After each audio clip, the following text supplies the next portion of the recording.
नमस्कार, मैं अस्मा खान, प्रवक्ता सूरज प्रसाद राजकीय बालिका इंटर कॉलेज झांसी से आपका इतिहास की कक्षा में स्वागत करती हूँ।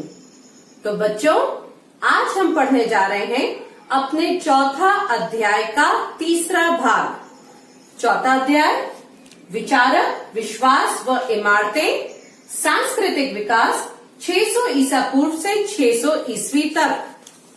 तो बच्चों, आपको ध्यान होगा कि हमने इससे पहले अपने दूसरे भाग में क्या पढ़ा था। तो एक छोटा सा क्विक रिवीजन करते हैं हम कि हम क्या पढ़ के आए हैं। पिछले भाग में हमने जैन दर्शन, जैन भिक्षु व भिक्षुणियों के लिए नियम, उनकी शिक्षाएं, इन सभी के बारे में हमने पढ़ा था। और साथ ही हमने बौद्ध धर्म व उनके दर्शन के बारे में भी पढ़ा। और इसी क्रम में आज के इस भाग में हम ये जानने की कोशिश करेंगे कि वास्तुकला व मूर्तिकला के आधार पर किस तरह समकालीन इतिहास को जानने में हम कैसे और लिखने का प्रयास करते हैं। तो बच्चों, जानते हैं इसका उद्देश्य। तो उद्देश्य में हम इस अध्याय को पढ़ने के पश्चात आप सभी छात्र छात्राएं निम्न बातों को जानने में सक्षम होंगे। वे निम्न बातें क्या हैं?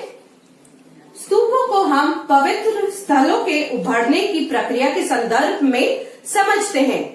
किस तरीके के स्तूप थे और कैसे वो अस्तित्व में आए। स्तूपों के बनाए जाने के कारणों को समझेंगे। क्या कारण थे, किस वजह से उन्हें बनाया गया, स्तूप कैसे बनाए जाते थे, स्तूपों की संरचना के बारे में भी हम चर्चा करेंगे। स्तूपों की खोज के बारे में भी समझने का प्रयास करेंगे और समकालीन मूर्ति कला के बारे में भी हम जानने का प्रयास करेंगे। तो बच्चों, आइए एक परिचय के माध्यम से हम अपने उद्देश्य को समझने का प्रयास करते हैं। कैसे? लोगों द्वारा कुछ खास जगहों को पवित्र समझा जाना। अब प्राचीन काल से ही लोग कुछ जगहों को पवित्र मानते आए थे। अब जहां अक्सर अच्छी वनस्पति, अच्छी चट्टानें व अद्भुत प्राकृतिक सौंदर्य वाली जगहों को वे पवित्र स्थल के रूप में चयन करते थे। और इन्हीं स्थलों में यदि बौद्ध धर्म के आधार पर हम देखें तो चैत्य, विहार, स्तूप इत्यादि बेहद महत्वपूर्ण भूमिका निभाते थे। फिर कुछ ऐसे स्थलों पर वेदी का बना होना जिन्हें चैत्य कहा जाता था। अब शवों को जलाने के पश्चात शरीर के कुछ अवशेषों को ऊंची पहाड़ियों या टीलों पर सुरक्षित रख दिया जाता था। अब ये अंतिम संस्कार से जुड़े टीले चैत्य के रूप में जाने गए और बौद्ध साहित्य में कई चैत्यों की चर्चा भी मिलती है जो कि महात्मा बुद्ध के जीवन से जुड़ी मानी जाती है। अब जैसे लुम्बिनी जहां वे पैदा हुए, बौद्ध गया जहां बुद्ध को ज्ञान की प्राप्ति हुई, सारनाथ जहां बुद्ध उन्होंने अपना पहला उपदेश दिया था, और कुशीनगर जहां उन्हें निर्वाण प्राप्त हुआ। ये सारी जगह महात्मा बुद्ध से जुड़े होने के कारण पवित्र स्थल बन गए। अब इसी के बाद स्तूप क्यों बनाए जाते थे बच्चों, ये हमें जानना बहुत आवश्यक है। अब ये उद्धरण महापरिनिब्बाण सूत्र से लिया गया है जो सूत पिटक का हिस्सा है। इसमें ये एक कहानी के रूप में वर्णित है। तो ये भी हम जानते हैं क्या कहानी थी। तो जब आनंद कौन? महात्मा बुद्ध के प्रिय शिष्य, इन्होंने बुद्ध से पूछा कि निर्वाण या मरने के बाद जो अवशेष है उनका हम क्या करेंगे। तो बुद्ध ने बड़ी विनम्रता से कहा कि हमें इनका सम्मान व आदर करना चाहिए। लेकिन आनंद के विशेष आग्रह पर बताया उन्होंने कि तथागत, यानी तथागत क्या है? बुद्ध का ही दूसरा नाम। तथागत के लिए 4 महापथों की चौक पर थूप बनाना चाहिए। अब बच्चों थूप क्या है? थूप यानी कि पाली भाषा में स्तूप को कहा जाता है। फिर इन जगहों पर बुद्ध से जुड़े कुछ खास अवशेष रखे गए हैं। अवशेष यानी कि अस्थियां या उनके द्वारा प्रयोग किया हुआ सामान। तो इसी के बाद जिन टीलों पर गाड़ते थे उन्हें स्तूप कहा जाता है। हालांकि स्तूप बनाने की परंपरा पहले से ही रही होगी, जिसे बाद में बौद्ध धर्म से जोड़ा गया और बौद्ध ग्रंथ अशोकवदान के अनुसार क्या है कि बुद्ध के अवशेषों के हिस्से हर महत्वपूर्ण शहर में बांटकर रख दिए जाते थे और उनके ऊपर स्तूप बनाने का उपदेश दिया। और दूसरी बात क्या सामने आई, और दूसरी सदी में आते आते सांची, बरहुत, सारनाथ जैसी जगहों पर स्तूप बन चुके थे। बच्चों अब इसी क्रम में हम आगे बढ़ते हैं और पढ़ते हैं स्तूप कैसे बनाए जाते हैं, ये समझेंगे। वेदिकाओं और स्तंभ पर लिखे अभिलेखों से इन्हें बनाने का पता चलता है। अब उदाहरण के लिए सांची के तोरण द्वार का हिस्सा एक शिल्पकार के दान से बनवाया गया, जो कि हाथी के दांत का काम करता था। स्तूपों को बनाने के लिए पुरुषों, महिलाओं के दान दिए जाने का उल्लेख भी अभिलेखों में मिलता है। अब इन्हीं सब की सहायता से स्तूपों का निर्माण किया जाता था। साथ ही सातवाहन वंश के राजा द्वारा भी दान दिए जाने का उल्लेख मिलता है। जैसा कि बच्चों मैंने अभी आपको बताया, राजाओं, शिल्पकार व व्यापारियों द्वारा दान दिए जाने की बात पता चलती है हमें। तो अब हम जानते हैं कि स्तूप की संरचना कैसे है। तो फिर ये हम देखें स्तूप का संस्कृत अर्थ टीला होता है।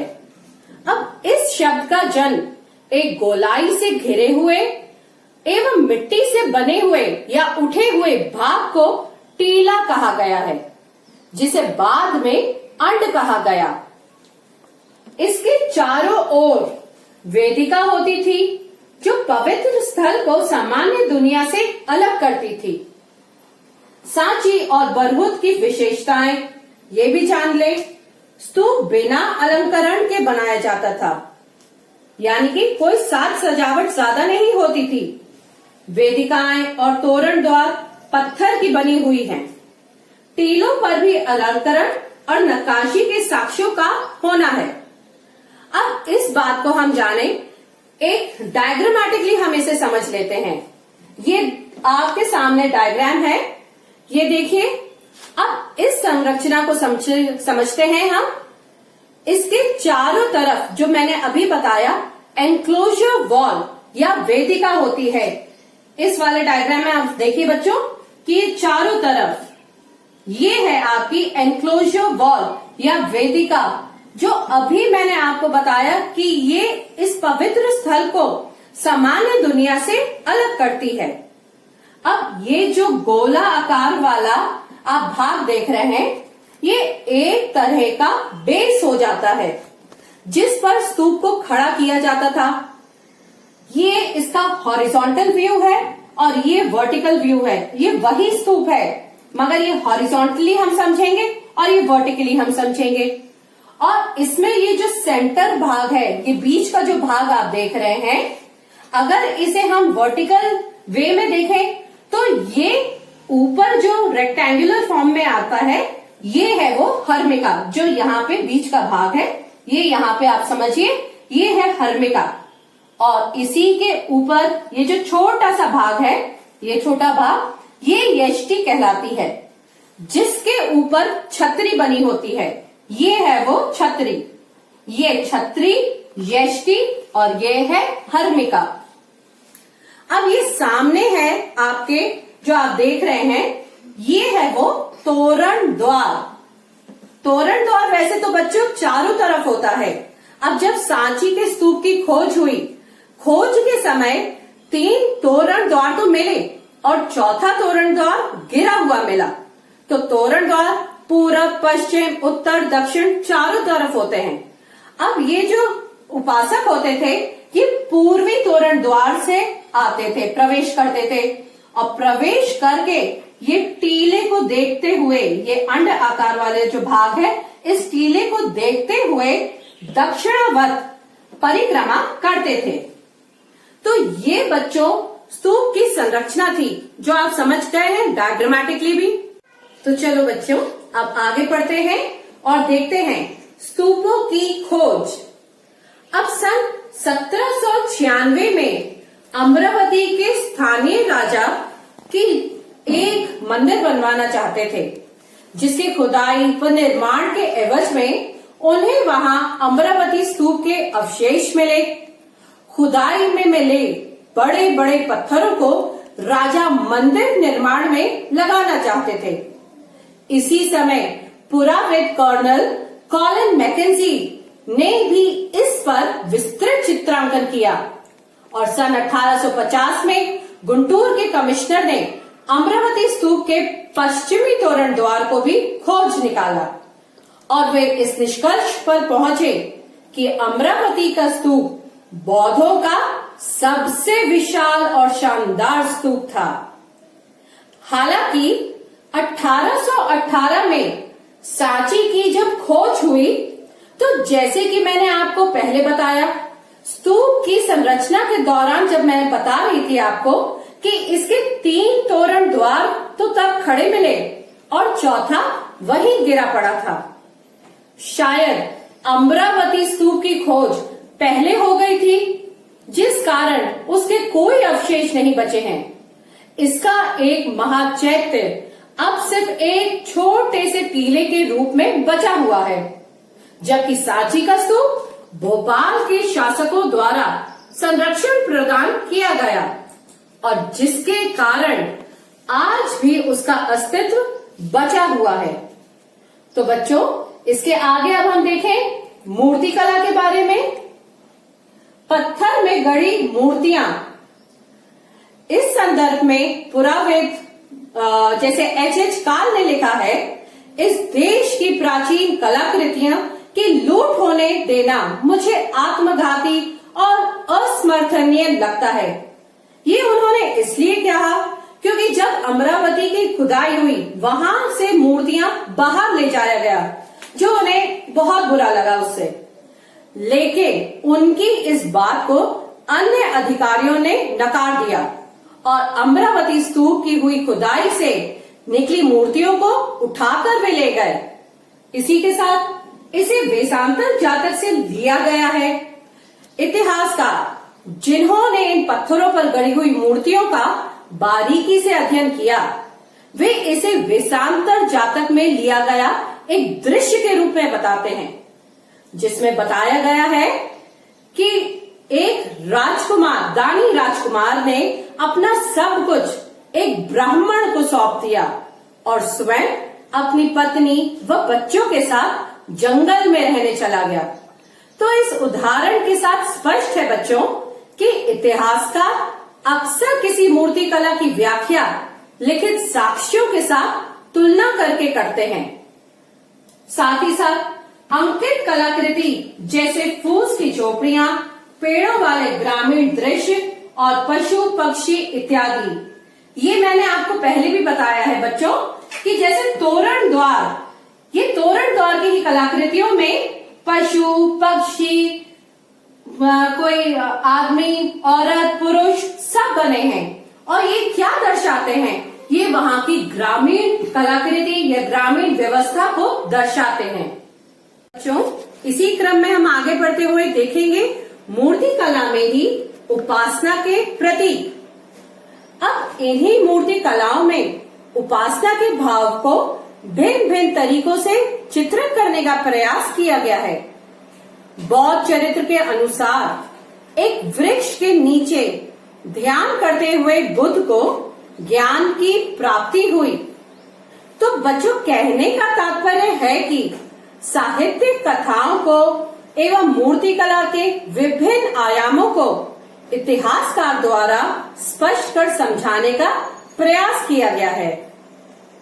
प्रारंभिक मूर्तिकारों ने बुद्ध को मानव रूप में ना दिखाकर उनकी उपस्थिति को प्रतीकों के माध्यम से दर्शाने का प्रयास किया गया है। अब हम इसे दिए गए चित्रों के अनुसार देखकर समझते हैं। ये आपके सामने 3 चित्र हैं। ये 3 चित्र, जैसे कि ये पहला वाला रिक्त स्थान को दर्शाता है, दूसरा वाला स्तूप को दर्शाता है और तीसरा वाला चक्र को दर्शाता है। तो इन चित्रों को हम समझते हैं।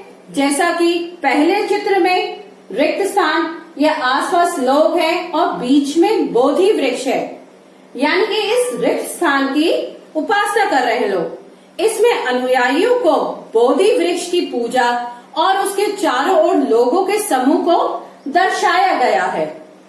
इसी के साथ साथ अगले चित्र में बुद्ध के ध्यान व स्तूप की पूजा को इस मध्य वाले भाग के अंतर्गत दिखाया गया है, जो कि महापरिनिब्बाण का प्रतीक माना जाता है। और तीसरे वाले चित्र में चक्र यानी धर्म चक्र प्रवर्तन को बतलाता है। अब ये धर्म चक्र प्रवर्तन क्या है? ये महात्मा बुद्ध द्वारा सारनाथ में दिए गए पहले उपदेश का प्रतीक है। तो बच्चों, इस तरह से हम इन चित्रों द्वारा देख सकते हैं कि किस प्रकार बुद्ध के जीवन के विभिन्न चरणों को इस मूर्ति कला के माध्यम से दिखाकर समझाया गया है।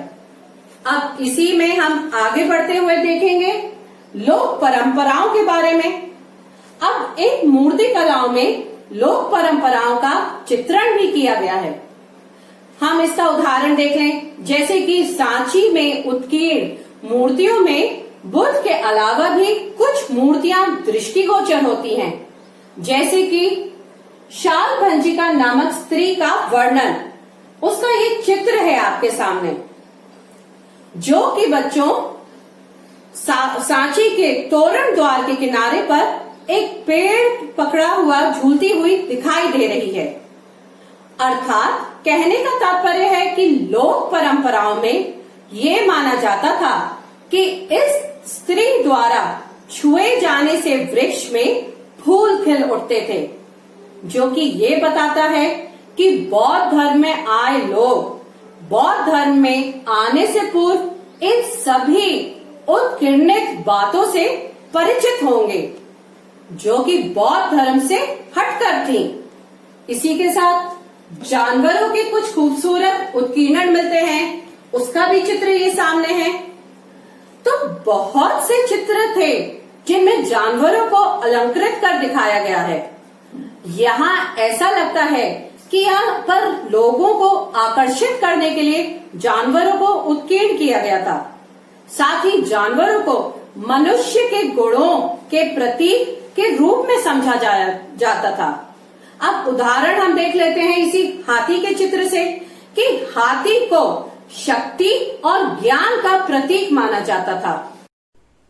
तो बच्चों, अब हम देखते हैं कि इन चित्रों के अलावा भी अन्य चित्र आपकी स्लाइड में आपके सामने दिखाई दे रहे हैं, जिसमें से कि एक चित्र आप देखिए कि इस चित्र में हाथियों के बीच एक महिला खड़ी हुई दिखाई दे रही है और हाथी उसके ऊपर जल छिड़क रहे हैं, जैसे कि वे उसका अभिषेक कर रहे हों। यहाँ कुछ इतिहासकार इसे बुद्ध की मां माया से जोड़कर बताते हैं, तो दूसरे अन्य इतिहासकार इन्हें एक लोकप्रिय देवी गज लक्ष्मी के रूप में बताते हैं और इनके अनुसार गज लक्ष्मी सौभाग्य लाने वाली देवी थी, जिन्हें प्रायः हाथियों के साथ जोड़ा गया है। और कुछ उपासक इन्हें दोनों से ही जोड़ते हैं, माया और लक्ष्मी, गज लक्ष्मी से। तो इसी के साथ साथ दूसरे चित्र की तरफ भी आप देखिए कि ये चित्र जो है ये सर्प को दिखाया गया है, जो कि अक्सर स्तंभों पर दर्शाकर दिखाया गए हैं। इतिहासकार फर्गुसन ने सांची को वृक्ष और सर्प पूजा का केंद्र माना था। वे बौद्ध साहित्य से परिचित नहीं थे, और उस समय बौद्ध ग्रंथों का अनुवाद भी नहीं हुआ था। अर्थात उन्होंने मूर्तियों का अध्ययन से ये निष्कर्ष निकाला था कि सांची वृक्ष के और सर्प के पूजा का केंद्र था, जो कि लोक परंपरा का एक प्रमुख केंद्र बिंदु रहा। तो बच्चों, इसी क्रम में अब हम आगे बढ़ते हैं और देखते हैं अतीत से प्राप्त चित्र। जैसा कि इस बात को हम समझते हैं कि पत्थर की बनाई गई कलाकृतियां लंबे समय तक सुरक्षित बनी रहती हैं और इन पत्थरों की कलाकृतियों के अलावा और भी कई माध्यम थे जिनके द्वारा जीवन की झलकियां को दर्शाया गया है। इसका एक महत्वपूर्ण उदाहरण मैं आपको बताती हूँ कि महाराष्ट्र में स्थित अजंता की गुफाएं, ये तो बच्चा आपको याद ही है, जो कि अपनी चित्रकारी के कारण बहुत प्रसिद्ध है। यहाँ गुफाओं की दीवारों पर चित्रकारी की गई है, जिसे हम ये एक चित्र के माध्यम से समझ सकते हैं। यहाँ पे ध्यान दीजिएगा बच्चों। अब इसमें राज दरबार का जीवन, शोभ यात्राएं, काम करती हुई स्त्री, पुरुष और त्योहारों को मनाने का चित्र के माध्यम से दिखाया गया है। अजंता की गुफा में बने हुए चित्र जातकों की कथाओं के बारे में बताते हैं। अब इन कलाकारों और इतिहासकारों ने इन चित्रों का एक 3 डायमेंशनल स्टडी यानी कि 3D स्टडी सदियों से लिखते हुए जानने का प्रयास किया है।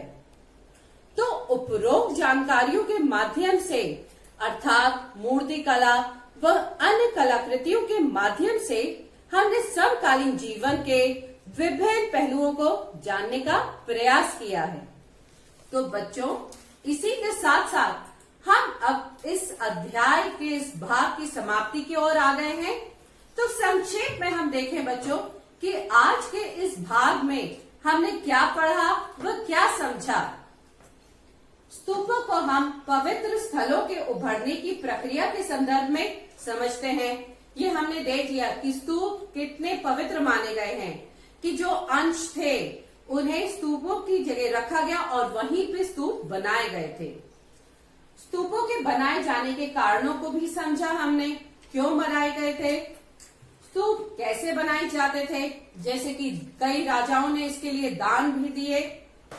स्तूपों की संरचना के बारे में भी हमने चर्चा करी। हमने पिक्टोग्राफिक फॉर्म में कई चित्र ऐसे देख लिए कि स्तूप किस तरीके से बनाए गए, उसका हॉरिजॉन्टल व वर्टिकल दोनों ही माध्यम से हमने उसे समझा। स्तूपों की खोज के बारे में भी समझने का हमने प्रयास किया। कब कौन सा स्तूप की खोज हुई और उससे हमें क्या जानकारियां मिली। समकालीन मूर्ति कला के बारे में भी हमने जानने का प्रयास किया। तो बच्चों, इसी के साथ साथ आपने समझा इस अध्याय के भाग को कि किस तरीके से मूर्ति कला अपने उसमें परिलक्षित हुआ। तो बच्चों, जैसे कि मैं आपको पिछले भाग में भी बताती हुई आई हूँ कि आपके एग्जाम में कुछ प्रश्न आएंगे, उसको किस दिशा में हमें उसका उत्तर लिखना है जिससे हमें अच्छे मार्क्स आए, ये भी जानना बहुत आवश्यक है। तो इसी तरह से मैं इस बार भी आपके लिए एक प्रश्न लेके आई हूँ और उसका उत्तर भी किस दिशा में लिखा जाएगा वो भी मैंने आपके लिए तैयार किया है। तो बच्चों, ध्यान से देखिए और समझिए। प्रश्न है आपका, सांची की मूर्ति कला को समझने में बौद्ध साहित्य के ज्ञान से कहां तक सहायता मिलती है। यदि इस तरीके का प्रश्न या यही प्रश्न अगर आता है तो उसका उत्तर किस तरह से होगा। सामान्यतः सांची की मूर्तियों को देखकर ये अनुमान लगाना कठिन हो जाता है कि इनका चित्रण किन संदर्भों में किया गया है अथवा उनका क्या अभिप्राय है। किंतु बौद्ध साहित्य सांची की मूर्ति कला को समझने में हमारी महत्वपूर्ण सहायता करता है। इसी के साथ साथ बच्चों, केवल बौद्ध साहित्य में बुद्ध की नहीं प्रतिमाएं हैं, वरन अभी जैसा मैंने आपको बताया था कि एक औरत की भी वहां पे मूर्ति मिली जिसमें उसके ऊपर पानी डालते हुए हाथी की प्रतिमा है और साथ ही साथ कुछ अन्य जानवरों की भी मूर्तियां हैं। तो केवल बौद्ध ही नहीं बल्कि सभी की वो मूर्तियां दिखाई गई हैं। इसके साथ साथ बौद्ध ग्रंथों के अध्ययन से सांची की मूर्तियों में उल्लेखित सामाजिक एवं मानव जीवन की अनेक बातों को समझने में दर्शन को महत्वपूर्ण सहायता मिलती है। अब ये भी मैंने आपको समझाया था कि जैसे सांची का तोरण द्वार जो कि देखा गया है कि उसमें कई ग्रामीण समाज की झलकियां मिलती हैं। वो किस तरीके से, जैसे पशु पक्षी मनुष्यों की कलाकृतियां उस पर बनी हैं। उदाहरण के लिए सांची के तोरण द्वार वही चीज, एक भाग पर चित्र है जिसमें घास फूस से बनी झोपड़ियां, पेड़, स्त्री पुरुष बच्चे दिखाई देते हैं। और ये सब क्या दर्शाते हैं बच्चों? ये एक ग्रामीण दृश्य का चित्रण किया गया है इसके। तो ये इसका आंसर फॉर्मेट होगा। आपको इस तरीके से एग्जाम में भी लिखना है और ऐसे ही पढ़ते रहना है। तो बच्चों अब क्योंकि ये भाग हमारा पूरा होता है, इसका निष्कर्ष भी हमें जानना चाहिए कि इससे क्या निष्कर्ष निकलता है। अध्याय के इस भाग में हमने 600 ईसा पूर्व से 600 ईस्वी के काल में बनाए गए स्तूपों व अन्य कलाकृतियां, मूर्तियों तथा इनके द्वारा कैसे समकालीन व्यवस्था को परिदर्शित करने का प्रयास किया गया है, यही सब हमने विस्तृत रूप में पढ़ा है और उसको अच्छे से समझा है। तो बच्चों इसके साथ साथ हमें केवल ये नहीं बल्कि कुछ होमवर्क भी घर पे बैठ के करना चाहिए। तो होमवर्क के लिए क्या है, मैं आपके लिए प्रश्न भी लेके आई हूं, पर उसके साथ साथ आज जो भी कुछ मैंने पढ़ाया है इसके इम्पोर्टेंट बुलेट पॉइंट्स को आप लिखिएगा और इसका एक विस्तृत आंसर फॉर्मेट भी बनाइएगा बच्चों। तो प्रश्न है आपके लिए वही जिसका आंसर अभी मैंने बताया कि सांची की मूर्ति कला को समझने में बौद्ध साहित्य के ज्ञान से कहां तक सहायता मिलती है। तो ये आप घर में पढ़िएगा और लिखिएगा अच्छे से और याद भी करते जाइए बच्चों। तो इसी के साथ अब हमें अगले भाग में क्या पढ़ना है, जो आने वाला भाग होगा वो हम क्या पढ़ेंगे वो भी आप जान लीजिए। हम पढ़ेंगे आने वाले भाग में नई धार्मिक परंपराओं के बारे में कि वे क्या थी, जैसे कि महायान बौद्ध मत का विकास कैसे हुआ, महायान, हीनयान और साथ ही पौराणिक हिंदू धर्म का उद्भव कैसे हुआ, जैसे वैष्णववाद, शैववाद का विकास के बारे में जानेंगे। मंदिरों को बनाया जाना कि किस प्रकार मंदिरों को बनाया गया और मंदिरों का निर्माण कैसे किया जाता था इत्यादि, इन्हीं सब बातों पे हम डिस्कशन करेंगे और अच्छे से पढ़ेंगे। तो बच्चों आप थोड़ा सा इसके बारे में जरूर अपने घर से पढ़ के आइएगा। मैं आशा करती हूँ बच्चों आज का ये भाग आपको अच्छे से समझ आ गया होगा और घर में बैठकर आप अच्छे से पढ़िए और समझिए।